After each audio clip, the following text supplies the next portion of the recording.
Oke, kelas 8 untuk saat ini, for now, we will see the theme B. Kita akan melihat tema B, chapter 2, bab 2, yaitu kedudukan dan fungsi Undang-Undang Dasar Negara Republik Indonesia tahun 1945 dalam sistem hukum nasional.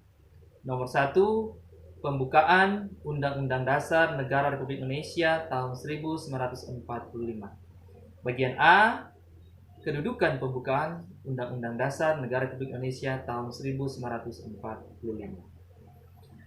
Pembukaan Undang-Undang Dasar tahun 1945 mengandung pokok-pokok pikiran yang menjadi cita-cita hukum yang melandasi kelahiran hukum negara di Indonesia. Oleh karena itu, pembukaan Undang-Undang Dasar 1945 berkedudukan sebagai tertib hukum Indonesia. Tertib hukum Indonesia berlaku sejak disahkannya dan ditetapkannya pemberlakuan pembukaan Undang-Undang Dasar tahun 1945, yaitu sejak 18 Agustus 1945.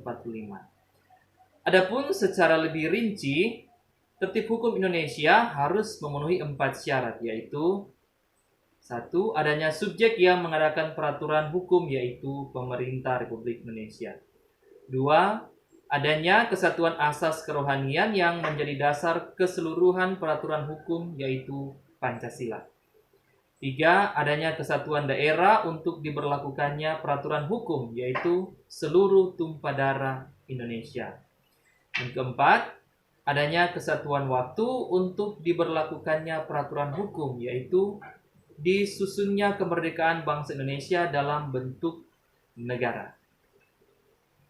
Berdasarkan penjelasan pembukaan Undang-Undang Dasar tahun 1945 yang termuat dalam Berita Republik Indonesia tahun 2 nomor 7 tanggal 15 Februari tahun 1946, pembukaan Undang-Undang Dasar 1945 mengandung pokok-pokok pikiran yang meliputi suasana kebatinan dari Undang-Undang Dasar Negara Indonesia.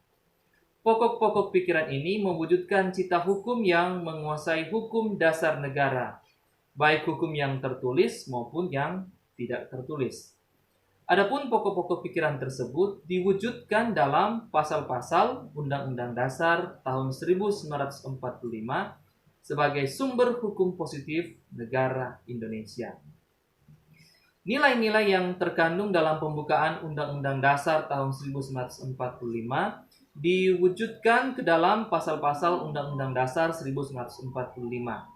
Selanjutnya dijabarkan dalam peraturan-peraturan hukum positif di bawahnya, seperti ketetapan MPR dan sebagainya.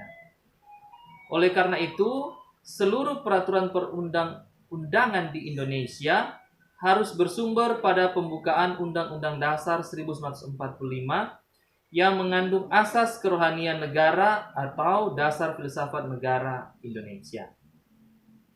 Pembukaan Undang-Undang Dasar 1945 merupakan inti dari pikiran atau gagasan para pendiri bangsa. Pembukaan Undang-Undang Dasar 1945 juga merupakan hasil perjuangan dari para pendiri negara Indonesia dalam upaya mereka memberikan landasan yang kokoh bagi negara Indonesia agar mampu bertahan lama negara ini.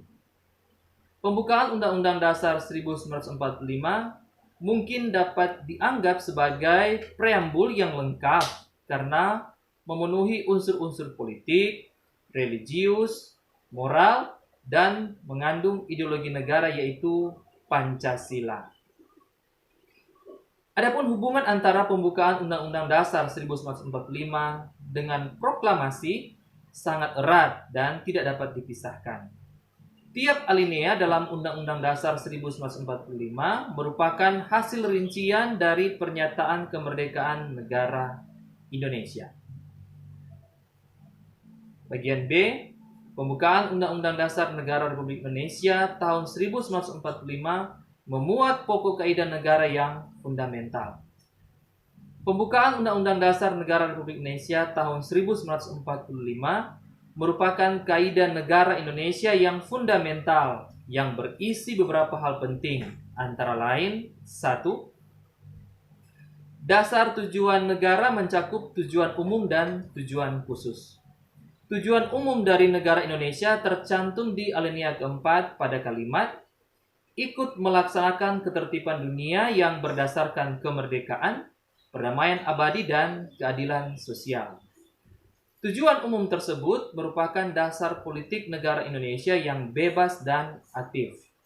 Sementara itu, tujuan khusus dari negara Indonesia tercantum di alinea keempat pada kalimat melindungi segenap bangsa Indonesia dan untuk memajukan kesejahteraan umum, mencerdaskan kehidupan bangsa. Tujuan khusus tersebut merupakan tujuan nasional. 2. Dasar ketentuan pembukaan Undang-Undang Dasar tahun 1945. Hal tersebut tersirat di alinea keempat pada kalimat maka disusunlah kemerdekaan kebangsaan Indonesia itu dalam suatu undang-undang dasar negara Indonesia. 3. Asas kerohanian negara. Asas tersebut tercantum di alinea keempat pada kalimat dengan berdasar kepada ketuhanan yang Maha Esa. Itulah materi pelajaran kita pada hari ini untuk pelajaran PKN kita. Sampai jumpa lagi pada pertemuan selanjutnya. Terima kasih.